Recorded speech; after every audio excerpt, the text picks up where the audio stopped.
off the side of the carpal bone, the trapezium. So that you get a bump at the base of your thumb if it gets arthritic, and you get old women in their 60s, many of them have that. Some men do too, but it's more women, and it's there, and it hurts, and it grinds, because what happens is that you sit on the pommel of the saddle, the part of the saddle, the front, that really hurts your bum. It really hurts the base of the thumb. It really causes a lot of pain, and causes a grinding sensation. We call it a grind test when you examine someone, and it hurts at the base of the thumb. Frequently just putting your thumb on that joint is enough to elicit the pain. You don't have to go crazy with bringing people to the ground without pain. And the issue is pain primarily. Weakness, you can't turn a key, can't open a door, can't do the functions of daily living. The pain isn't all that bad, anything, you leave it alone. But if it really becomes disabling is when you often seek care. Usually starting with Cindy. Either I send you to her, or she sees them first, then sends me later down the line when they don't get far enough towards the line. And many people get better just with therapy. You don't need surgery for anything necessarily. If therapy works, great. Less risk, less everything, less cost. But if it doesn't work, then you can then go to the next stage. Yeah, this is what you were talking about the pressure. You know, when you pinch at your thumb, it magnifies 12 times at the basal joint. Yeah. So it's a huge, huge magnification of pain and pressure there. Good. Okay. So Dr. Bassett started talking about this too. What kinds of things make your thumbs hurt?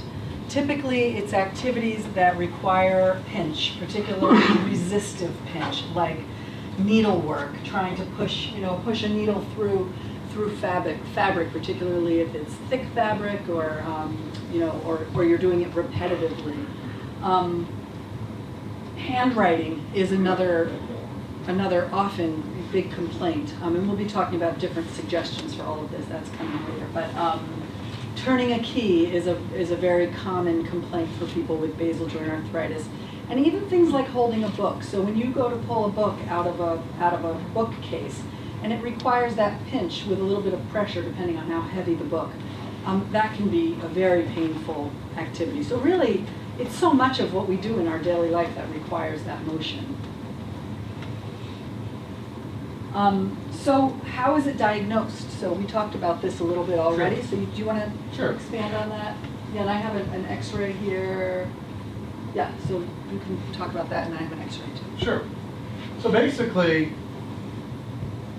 when the thumb the bump falls off the side, it's running in the pommel, it tilts in. The whole metacarpal tilts in towards the hand. You end up hyperextending your metacarpal phalangeal joint, that joint there. So this bone's in. So this joint comes out into the Z deformity like this person has. This bone is stuck in here, so she hyperextends that just to get her thumb out. And usually, someone in their 60s with wrist pain, this is what their chief complaint is. It means people have rheumatoid arthritis, people have scaphoid fractures where the bones grind differently than with wrist arthritis. But this is the non-traumatic, you should live long enough to get this sort of thing. And my father had a hand 4 times that bad, didn't bother him. He was running marathons into his 70s and was just great. Leave me alone, don't talk to me about it. I'm fine, thanks. There's nothing about everything. So the shoulder side is that sort of thing at the base. Really, your base of your metacarpal sticks out like a shoulder. It's adducted, it means it's in like that. You get hyperextension, and with that, you really can't get your thumb out enough to really get a good mechanical advantage to pinch. So we pinch with that. This X-ray shows a couple things. This is actually not a bad X-ray, but it shows that there is a little bone spur there. There's a step off here of about 20% of the metacarpal off the trapezium. So basically the bum is on the pommel a bit, so it's grinding a bit, and the joint space, rather than being a gray line where there's actually cartilage, is just really bone on bone. And that's all sorts of variants on that. And the X-rays don't correlate with pain. They never do. Some people have awful x-rays and they'll probably leave me alone. Others have pretty good x-rays and are in agony. Right. So that's what's most important is, so we go by Pardon? symptoms. True I of a mean, lot of joints in the body. Yeah, yeah, if it doesn't hurt, don't fix it, right? yeah, yeah. But that also goes along with protection of the joints. So, you know, when I think of arthritis in the base of the thumb, I think of the joint almost like a sliding glass door to your house. So if you're opening and closing that sliding glass door and it's on the track and the bone is sitting where it's supposed to be, you can open and close that door for years and you never have any problems with it. If the door gets slightly off the track, like what Dr. Bassett's talking about, the metacarpal, just slightly off, and you keep on opening and closing that door the same way you have been for years, eventually, more quickly, that door is going to break and need to be replaced. But if you take the time to sort of readjust the door, use the door in a little bit of a different way, it may last you longer. You're probably not going to cure the off-railingness of the door. It's not going to be fixed, but if you use it a little bit differently, it's going to last you longer. And I sort of use that analogy as the thumb. When you have arthritis in the thumb and you see someone like me or you see Dr. Bassett, we can't cure your arthritis. We would be like really, I don't know, in the Bahamas somewhere or something if we could do that. Can't cure it, but our role is to teach people how to live with it and what can you do about it. How to live a little bit more easily with it. So one thing you can do to start out is to see a therapist that specializes in hands that can help guide you with that. So one of the things is custom fabricated splints. Hello. That's okay. So the splint on the left is, I would say 99% of the time, the type of splint that is made for basal joint arthritis. And a lot of people say, well, how can that help me? It doesn't really cover the joint where the pain is. And it doesn't cover the joint. But what it does is it takes that metacarpal that's, slightly off and adducted, and by positioning it out just a tiny bit, it holds the metacarpal in a better position to align into that saddle joint. So back to that glass door analogy. It's when you lift up that door and you seat it back in there and then it glides really well. That's kind of what a splint is designed to do, to sort of help to reseat the joint so that you can use your hand with less pain. Occasionally, if someone comes in and they're really flared up and in a lot of pain and the pain is radiating down beyond the basal joint, I may start out in a longer splint like that, but almost always the wrist pain settles down and they're still left with the pain there. And then we go into something like this. And there was a study done in 1999 that if people use a custom splint, now you can go to the store and buy a splint, but I would say most people don't find they have enough relief with those sort of over-the-counter ones. The ones that are custom fabricated, they're made for you and they fit better. But that if people use it on and off for 6 weeks, of earlier stages, and that's kind of key, but of earlier stages, 76% had sufficient relief of pain. And later stage arthritis had 54% of the people had pain. And of those people, 19% eventually did progress to surgery. But it holds off the need for surgery a lot longer, if ever. I've had some people who will wear a splint for a couple of months to get them through a period, and then they don't need it anymore, and it's back in the drawer until the next time they've done a project that flares it up again. I have other people who live with them every day and night, and it's the only way that they are able to stay without pain, and they just don't want to take that next step and go for surgery, and they're content with a splint. So it's all individual preference, but that's generally the first line of defense. You come and see me for basal joint arthritis, 9 times out of 10, it's the first thing I do. And 9 times out of 10, people tell me they feel a lot better with the splint on. Not 100%, but most of the time. Activity modification. So a lot of this is really common sense, but good reminders. So, opening jars and bottles is always everybody's nemesis. It's like the worst. So using, different kinds of bottle openers that are out there. There's something called Dysum, and I brought some with me so I can show you. I forgot to bring an actual jar to show it to you with, but you may have to go find one. But it's sort of like, those round things that the bank will give away, those rubber things. So it's that concept, but really much stickier and stronger, and it works really, really well for both stabilizing and opening. So you put one piece under the jar and another piece on top of the jar, and it eliminates that grasp hand from having to work so hard, as well as the twisting hand, because we all know both hands have to work pretty hard to open a jar. So using large grip pens or adding a gripper to your pen. There's pens like this. I don't know if any of you have seen these. I think it's called penagain.com. And it changes your grasp, and it takes a little while to get used to it, but it really minimizes the amount of pressure that you need on the base of your thumb. Some people also will just hold, can I borrow your pen? Will hold the pen.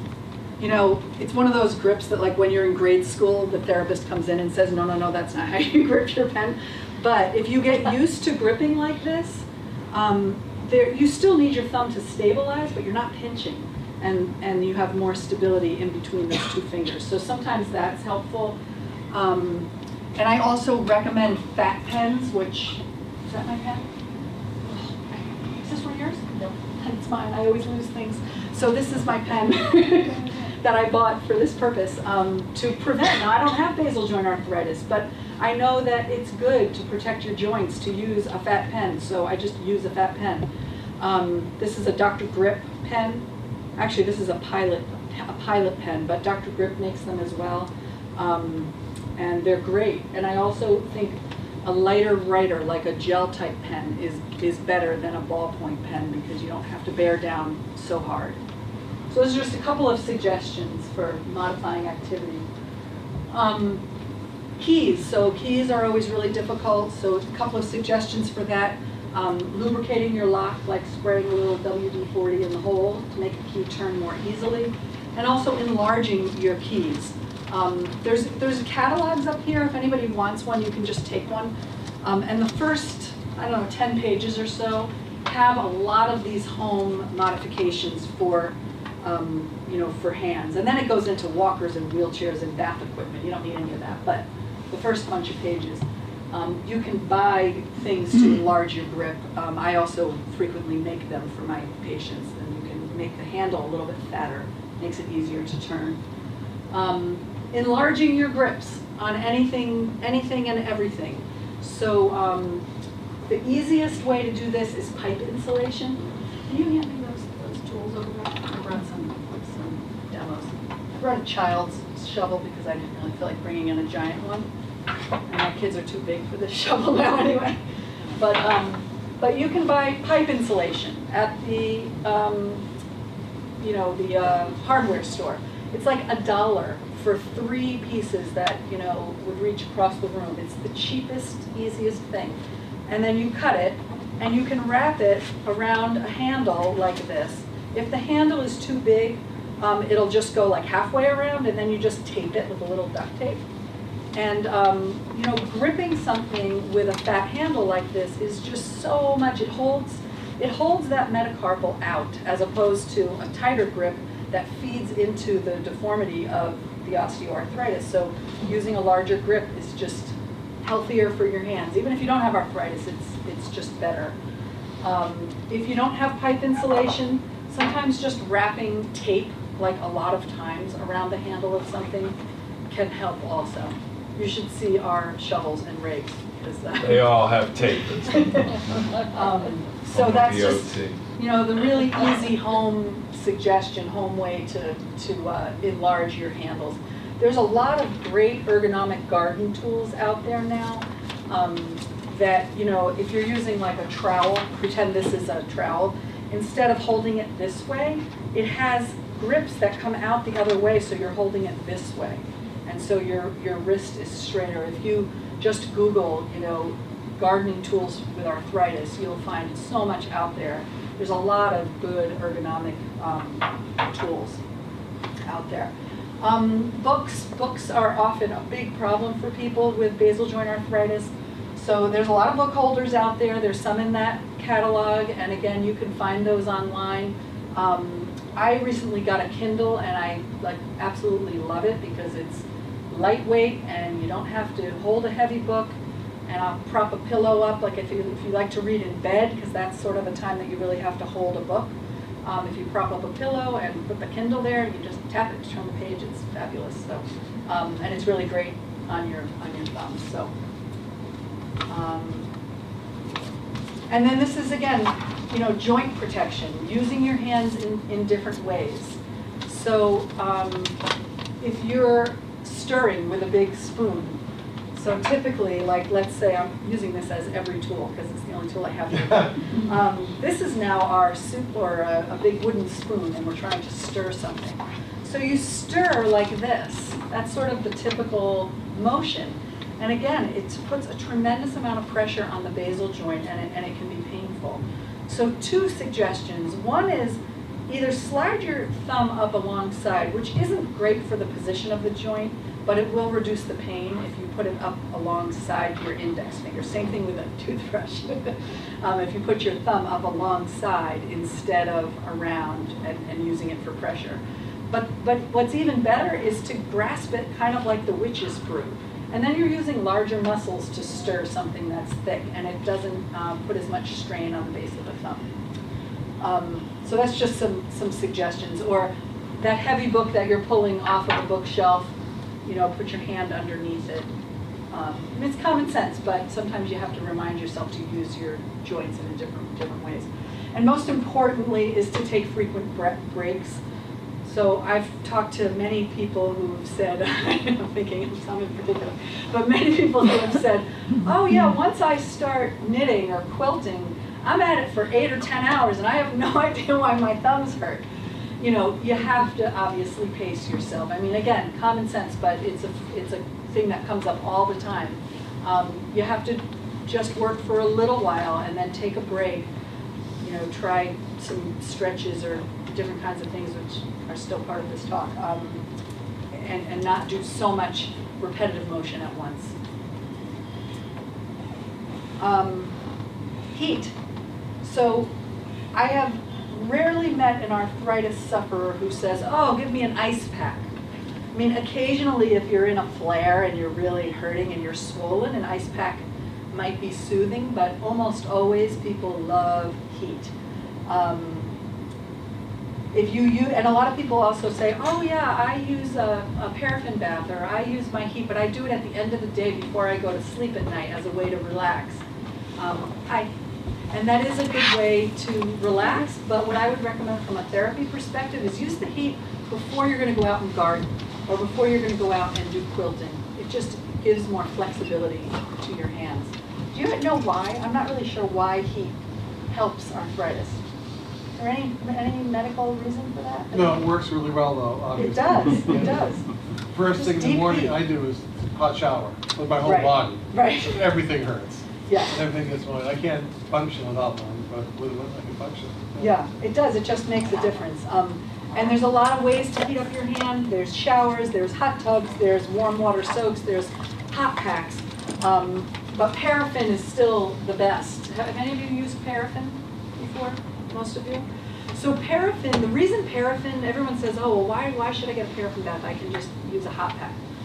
Paraffin has, the wax and the oil in paraffin can be heated up to about 129 degrees. Water at 129 degrees would burn you. But the wax, something about the relative heat, and I'm not really sure why, but you can handle a higher temperature. So when you coat your hand in paraffin wax and then you wrap it up and let that heat sink in, it penetrates deeper and lasts longer. You get longer relief from it than a hot pack or a hot water soak. So it's a whatever.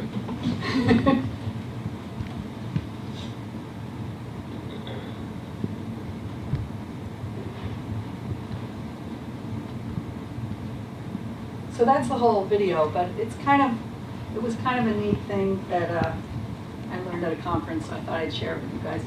So it's basically. Have you tried it? I have. I don't really have a lot of pain to know if it works. I think I tried this with someone in here. Do you find it helpful? I do, but it hurts when you do it. Yeah, but then it Top feels of a little your bit head? better after. Yeah. Because Mark basically, it on your what it's skull. doing On your is, skull. that bump, I have a little bit of a shoulder sign right there. So I have the beginnings of basal joint arthritis. It's just not bothering me yet. But that little bump is the metacarpal that's off track a tiny bit. So you hold on below this joint and give a little bit of traction. So you're just pulling that joint out a tiny bit, and then you put that bump on your head and you rock back and forth. So the concept is that you're Hurts my giving head. the traction to pull to create a little space in the joint, and then rocking it on your head is what sort of nestles the metacarpal back into the trapezium.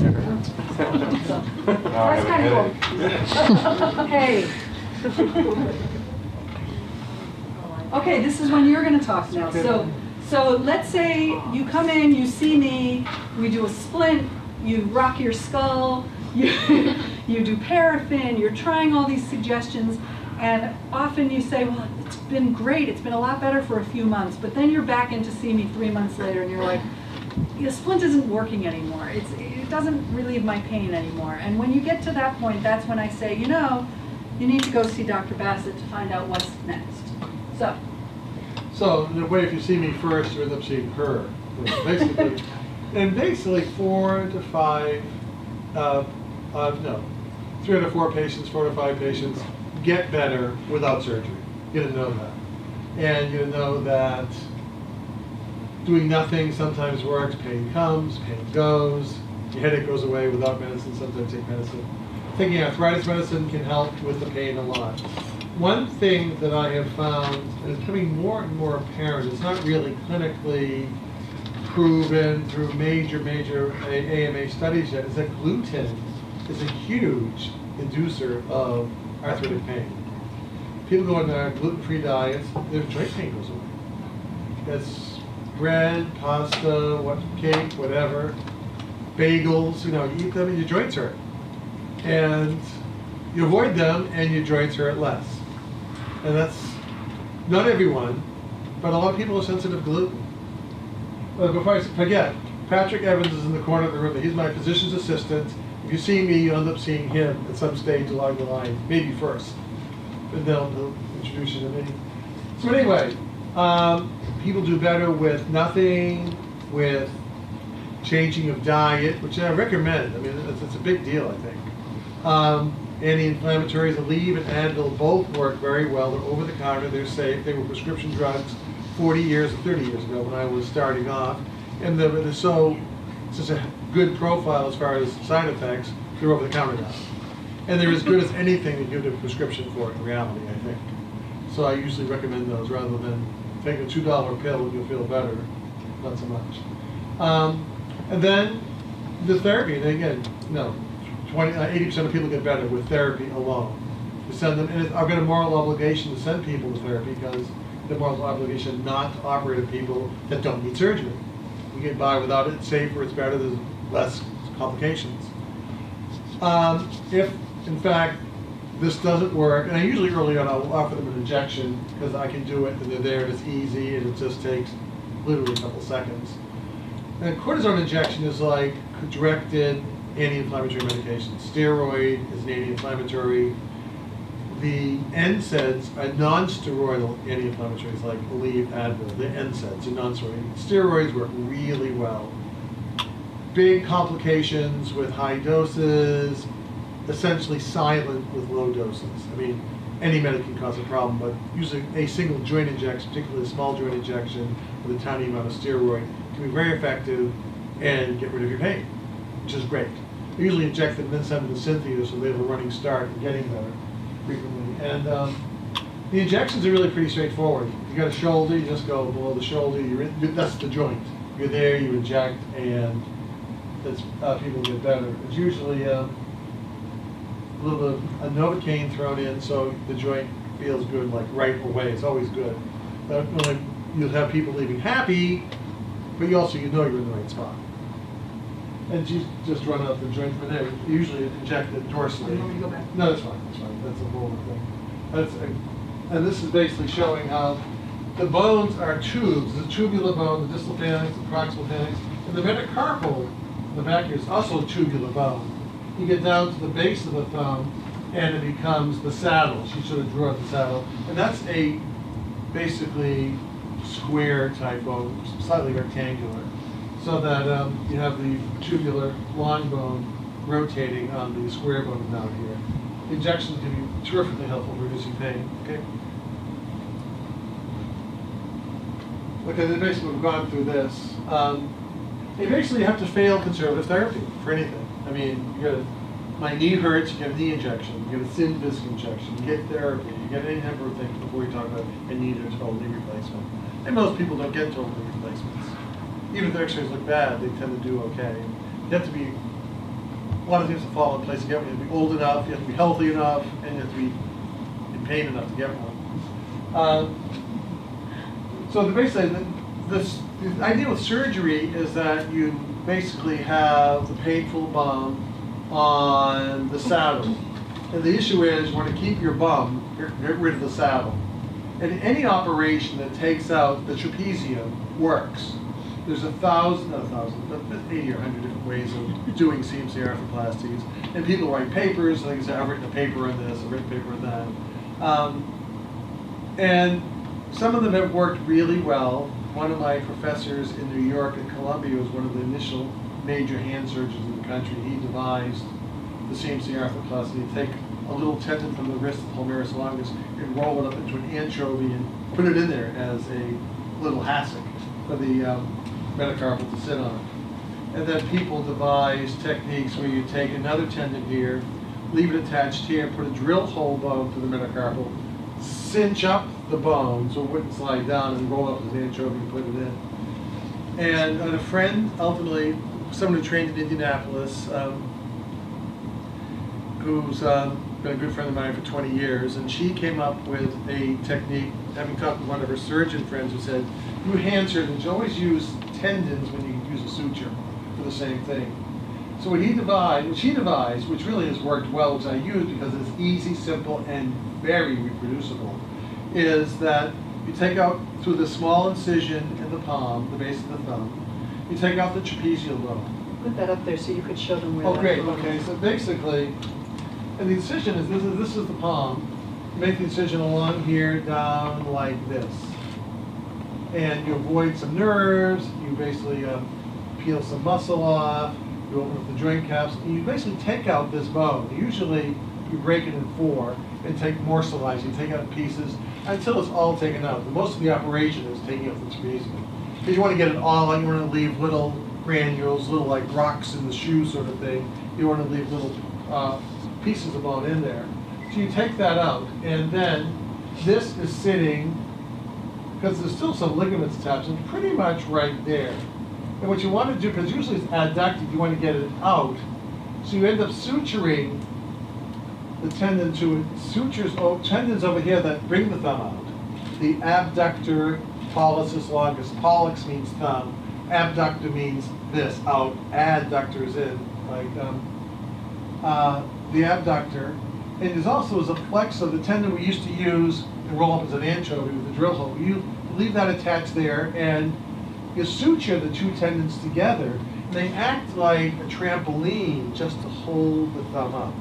And it's just a suture, and you go back and forth, and all of a sudden you get a waist formed, and the 2 tendons come together, and they support the thumb, because they're both attached to the thumb. One's attached here, and one's attached over here next to it, and it just holds the thumb up. And you hold it for a month, let it heal, and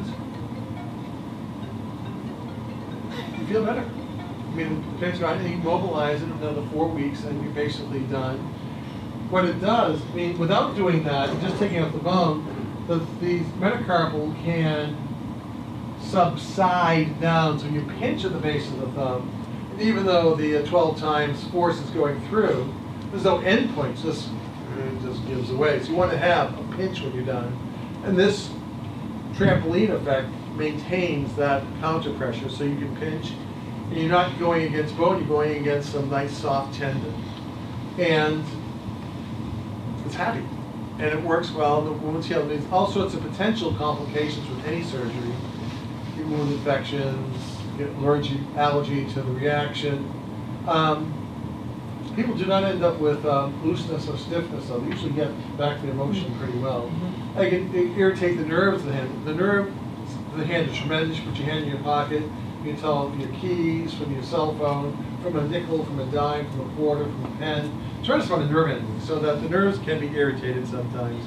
That's usually not the case, particularly if you make your incisions right and you say, oh, it's a nerve, I don't cut that. And you can do that. As a hand surgeon, you know where the nerves are.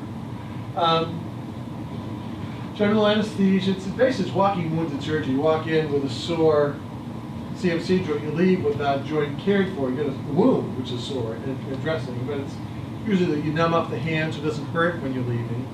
And you just keep it immobilized. I usually keep 2 weeks in a cast and then 2 more weeks in a splint and then get people going.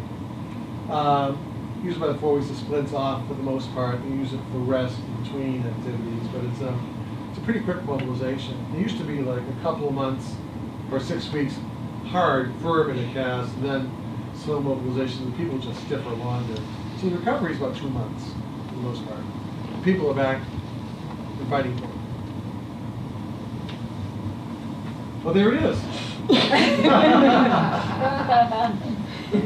Good. Does anyone have questions for either of us? So in that case, so are they immobilized for that total period of time? Can't you really not? You're not in therapy. You're not using it. Basically, usually it's a splint for a month. Like a cast or splints. Cast. Yeah, a You're cast not going like into thing. therapy. Yeah, you know, yeah, and then therapy for a month or two. Sometimes by 3 or 4 weeks you get your range back, and then some strengthening and some. So you're out of commission for 3 or 4 weeks. Yeah, but it's More than that. yeah. Basically, you're not back to turning Right. keys 8 hours a day, but it takes about 3 months to really get over most surgeries. In reality, whether it's a total knee or anything else, it takes about 3 months. Yeah, I would say like by 12 weeks, most people are back to, They're gay. resistive pinching. Yeah. I would say around 8 or 10 weeks, they're back to everyday life without a splint, like Yeah. getting dressed and doing all the basic things, and then the 12 weeks or so before they can handle. And there's variations, of course, Sure. in people. But And some people that do just great, people just smiling happy, like Yeah. right away. This is great, this is wonderful, thanks a lot, my pain is gone, like in 2 weeks, 4 weeks. But it varies. Some people have a very slow recovery, look what you've done to me. But, yes, sir. The injections that you were talking about, the steroids here, how long do they last? It varies. Sometimes one and done. Often. I mean, you don't do a lot. You only do 1 or 2 injections, Okay. and usually you do them, a month, 2 months, 3 months apart. And either you're going to do well with them or you're not. And again, this often burns out. Arthritis frequently burns out, or flares, whatever. Depends upon what you're doing, what you're eating sometimes, or the barometric pressure, whatever it is. And it depends how well you tolerate it. But yeah, you don't do a ton of injections in any joint because the steroids can cause thinning of the gliding cartilage in the joint. So you do a whole lot of them and just thin it out, and it's negative. Same with the skin. Do a bunch of tennis elbow injections, which is really just subcutaneous. The skin can thin, and if you do heel injections, you lose the fat pad of your heel. One of the OR nurses in Hayes had that. His doctor kept him injecting his heel. Also at the end, in the 60s, he had flabby skin and bone and no heel pad. So it has to be judiciously done and limited, but they're powerful and they're effective.